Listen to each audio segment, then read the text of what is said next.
4 దశాబ్దాలకు పైగా రాజకీయాల్లో ఉంటూ మానవరం బెల్ ఫ్యాక్టరీ, దుగ్గరాజుపట్నం, ఓడరేవు తదితర వాటిని పూర్తి చేయలేని సీఎం చంద్రబాబు ప్రధాని నరేంద్ర మోడీల దోపిడీ విధానానికి, చేతగాని పాలనను వ్యతిరేకిస్తూ గతంలో కాంగ్రెస్ పార్టీ ప్రజల కోసం చేసిన పోరాటాలు నేటి పాలకులను గాడిలో పెట్టడానికి, తిరిగి చేయడానికి సిద్ధంగా ఉన్నామని హెచ్చరించారు. విలేకరుల సమావేశంలో కాంగ్రెస్ నాయకులు యార్లపల్లి గోపి, సావిత్రమ్మ, శాంతి తదితరులు పాల్గొన్నారు. అయ్యా, నాకు ఒక బంధువు ఉన్నాడు, నాకు బంధు ప్రీతి ఎక్కువ. నాకు బంధువు ఉన్నాడు, ఆయన బంధు ప్రీతి నాకు ఎక్కువ. మా ఇంటి పేరే ఆయనది కూడా, చింతా విశ్వేశ్వరరావు నాకు బంధువు. ఆయన వాణిజ్యం, ఆయన బిజినెస్ తగ్గుతుంది కాబట్టి దుగ్గరాజపట్నం ఆపువాయని చెప్పి నితిన్ గడ్కరీకి ఆయన సొంత చేతులు జాబ్ రాశారు. దుగ్గరాజపట్నం ఓడరేవు ఆపాడు చంద్రబాబు నాయుడు. మా గొప్ప, మేము మొన్న గర్వలేకపోయాను మా మందిలో ఉన్నప్పుడు.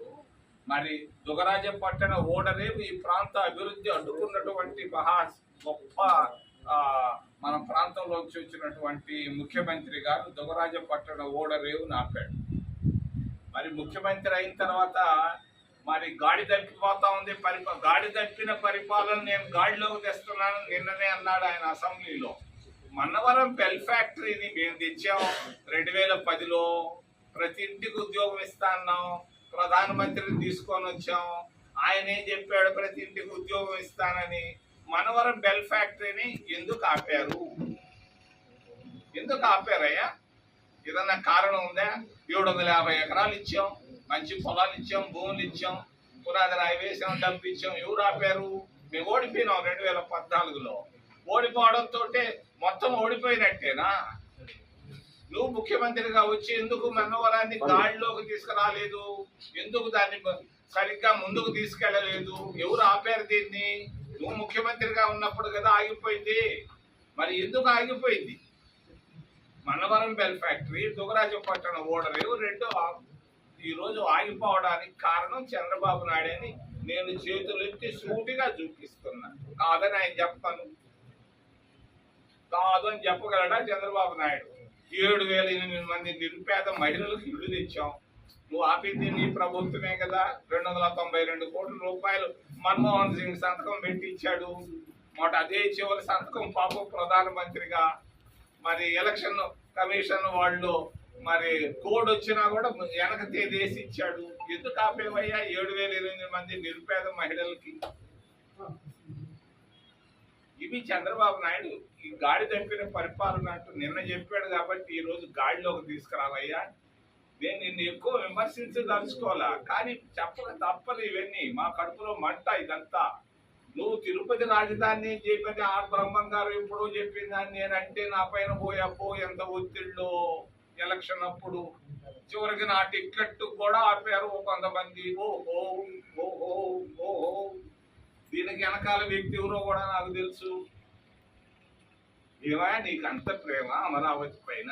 ఏం కావాలి? 10 జిల్లాలు కర్నూలు నుంచి ఒంగోలు దాకా ₹1 ఇస్తున్నావా? నువ్వు అడిగేవాడు లేడు. పొద్దున్నే ఒక పెద్ద మేసాలు ఉన్నటువంటి గొప్ప రాయలసీమ నాయకుడు ఫోన్ చేస్తే ఆయన చెప్తున్నాడు, చింతామోహన్ నాకు 70 ఏళ్ళు వచ్చేసినాయని. ఒరే వయసుకి దీనికి సంబంధం రా బాబు అంటే, అబ్బా ఎంతబ్బా ఇప్పుడు ఎంతబ్బా, నేను కరోనా ముందే ఆలోచిద్దాం అనుకున్నాను, ఇప్పుడు చెప్పేసినావే. చూద్దాం నేను కూడా మాట్లాడతాను. ఇది చాలా నష్టం వస్తుంది, జాగ్రత్త. 10 జిల్లాలు కాసుకొని ఉన్నారు. వచ్చిన డబ్బంతా 30,000 కోట్లు ఎత్తుకుపోయి అపోలవరంలో పెట్టావు. మంచినీళ్ళు ఏం వచ్చింది ఇప్పుడు దాకా? నాకైతే కంటికి కనపడలా. దాలేరు నగిరి నీళ్లు లేవు, అద్రేని ఒక నీళ్లు లేవు. ఎక్కడ నువ్వు శ్రీశైలం నీళ్లు తెస్తానంటావు, ఆడంటావు, ఎడమకాలంటావు, కుడికాలం అంటావు. 30,000 కోట్లు ఖర్చు అయింది. 30 లక్షల మంది గిరిజనులు అక్కడ కాసుకో ఉన్నారు. ఏమిస్తారా? ఇస్తే పోతాం, లేకపోతే ఉంటామని. ఈ 30 లక్షల మందికి నువ్వు పునరావాసం ఏర్పాటు చేసేది ఎప్పుడు? ఇంకొక 30,000 కోట్లు డబ్బు తెచ్చేది ఎప్పుడు? పోలవరం పూర్తి అయ్యేది ఎప్పుడు?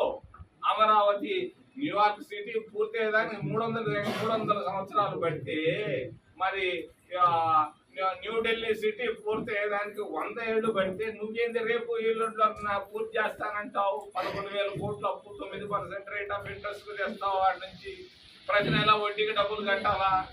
యాడ్ నుంచి కడతావు? మీరు పెన్షన్లు, డాక్టర్లు రిటైర్ అయ్యి 5 సంవత్సరాలు అయితే వాళ్ళకి పెన్షన్లు ఇచ్చేదాన్ని దిక్కులేదే. మరి మరి ఉపాధ్యాయులు రిటైర్ అయితే వాళ్ళకి లేదు, ఇచ్చేదానికి దిక్కు లేదే. 5 సంవత్సరాల నుంచి ట్రెజరీలో పడి ఉన్నాయి బిల్లులన్నీ. ఈ 5 చేసేదానికి లేకపోతే నువ్వు ఏం మాట్లాడితే నేను వరద ఏదే పెట్టుబడులు వరదగా వస్తున్నాయంట. ఏడ వస్తుందా, ఎక్కడ వస్తుందా, ఏడుండాయి? అసలు ఎవరి దగ్గర డబ్బు ఉంది? డబ్బు ఎవరి దగ్గర ఉంది? ఎక్కడుంది డబ్బులు? అంతా తగ్గిపోయింది. ఇవన్నీ ఆపేసి బేసిక్స్ లోకి రా. ఈరోజు కన్నీటితో ఉన్నారు ఎంటెక్ పాస్ అయిన వాళ్ళు. నేను చూపిస్తా తీసుకొచ్చి. ఎంబీఏ పాస్ అయిన వాళ్ళు కన్నీటితో ఉన్నారు, డ్రైవర్లుగా మారిపోయినారు. వీటిల గురించి ఆలోచించా చంద్రబాబు నాయుడు? దుగరాజపట్టణ ఓడరేవు నిర్మాణ పనులు నువ్వు జనవరి 15వ తేదీ లోపల ప్రారంభించకపోతే నా పని నాది, మీ పని మీది. మనవరం బెల్ ఫ్యాక్టరీ పనులు నీకే వదిలిపెడుతున్నా. దానిపైన నేనేమి మాట్లాడదలుచుకోలే. చాటైతే చేయి, లేకపోతే పో. రెండో విషయం టీటీడీలో 2 విషయాలు ప్రస్తావించదలుచుకున్నాను. టీటీడీ ఉద్యోగస్తులు ఈరోజు తిరుపతికి అంతర్జాతీయ స్థాయిని తీసుకొని వచ్చారు. 10,000 మంది పనిచేస్తున్నారు. అర్చకులు మొదలుకొని మోసేవాళ్ళు దాకా, విగ్రహాలు మోసేవాళ్ళు దాకా అందరూ కష్టపడి 24 గంటలు పనిచేస్తున్నారని చెప్పక తప్పదు. మరి హార్వర్డ్ యూనివర్సిటీ కూడా ఇక్కడ మేనేజ్మెంట్ స్టడీస్ గురించి వాళ్ళు పాఠ్యాంశాల్లో పెట్టుకొని రీసెర్చ్కి తయారవుతున్నారు.